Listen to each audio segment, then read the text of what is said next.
जय श्री कृष्ण।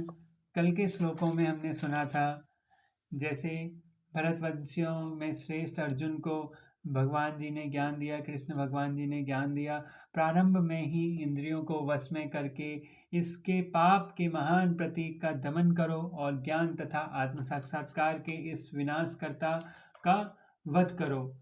कर्म इंद्रियां जड़ पदार्थ की उपेक्षा श्रेष्ठ है। मन इंद्रियों से बढ़कर है, बुद्धि मन से भी उच्च है और वह आत्मा बुद्धि से भी बढ़कर है। आत्मा बुद्धि मन तथा इंद्रियों का भी स्वामी है, तो भी जब तक इसे कृष्ण की संगति द्वारा कृष्ण भावनामृत में सिद्ध नहीं की कर लिया जाता, तब तक चलायमान मन के कारण नीचे गिरने की पूरी संभावनाएं बनी रहती हैं।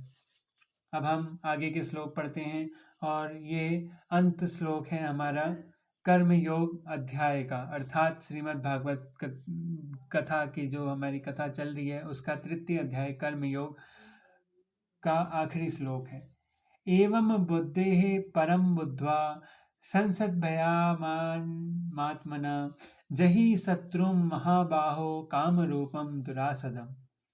इस प्रकार हे महाबाहो अर्जुन, अपने भौतिक इंद्रियों मन तथा बुद्धि से परे जानकर और मन को सावधान आध्यात्मिक बुद्धि कृष्ण भावनामृत से स्थिर करके आध्यात्मिक शक्ति द्वारा इस काम रूपी दुर्जय शत्रु का जीतो।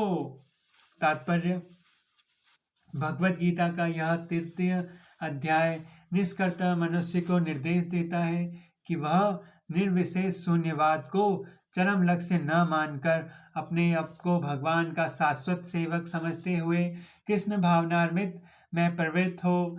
भौतिक जीवन में मनुष्य काम तथा प्रकृति पर प्रभुत्व पाने की इच्छा से प्रभावित होता है। प्रभुत्व तथा इंद्रिय तृप्ति की इच्छाएं बद्ध जीव की परम शत्रु हैं, किंतु कृष्ण भावनामृत की शक्ति से मनुष्य इंद्रियों मन तथा बुद्धि पर नियंत्रण रख सकता है। इसके लिए मनुष्य को सहसा अपने नियत कर्मों को बंद करने की आवश्यकता नहीं है, अपितु धीरे धीरे कृष्ण भावनामृत विकसित करके भौतिक इंद्रियां तथा मन से प्रभावित हुए बिना अपने शुद्ध स्वरूप के प्रति लक्षित स्थिर बुद्धि से दिव्य स्थिति को प्राप्त हुआ जा सकता है। यही इस अध्याय का सारांश है। सांसारिक जीवन की अपरिपक्व अवस्था में दार्शनिक चिंतन तथा यौगिक आसनों के अभ्यास से इंद्रियों को वश में करने के कृत्रिम प्रयासों से आध्यात्मिक जीवन प्राप्त करने में सहायता नहीं मिलती। उसे श्रेष्ठ बुद्धि द्वारा कृष्ण भावनामृत में प्रशिक्षित होना चाहिए। इस प्रकार श्रीमद् भागवत गीता का तृतीय अध्याय कर्म योग का भक्ति वेदांत तात्पर्य पूर्ण हुआ। इस कर्म योग के जो अध्याय था इसमें हमने कई बातें श्री भगवान के मुख से सुनी थी।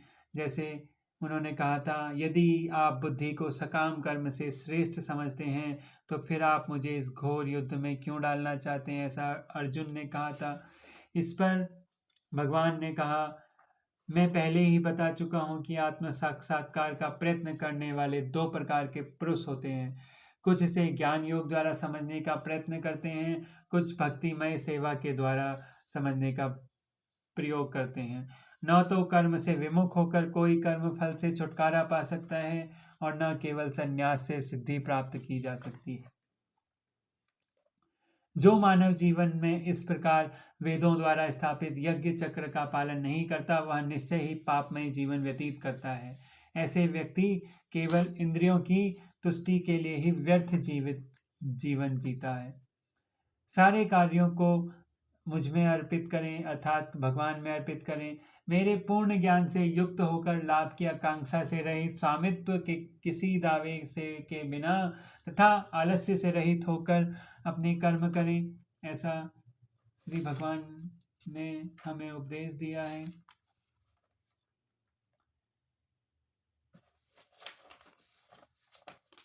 रजोगुण के संपर्क में जो उत्पन्न काम होता है, जो बाद में क्रोध का रूप धारण करता है और जो इस संसार का सर्वभक्षी पापी शत्रु है। जिस प्रकार अग्नि धुएं से, दर्पण धूल से अथवा भूर्ण ग्राभय से आवृत होते हैं, उसी प्रकार जीवात्मा इस काम की विभिन्न मात्राओं से आवृत होते हैं। इस प्रकार ज्ञानमय जीवात्मा की शुद्ध चेतना उसके काम रूपी नित्य शत्रु से ढकी रहती है, जो कभी भी तुष्ट नहीं होती और अग्नि के समान जलती रहती है। जय श्री कृष्ण। तो हम अपना चतुर्थ अध्याय, जो 4वां अध्याय है, वो कल से शुरू करेंगे। दिव्य ज्ञान जो श्री भगवान ने दिया अर्जुन को, वो हम कल से शुरू करेंगे। आज हमने 3 अध्याय पूरे कर लिए हैं। तो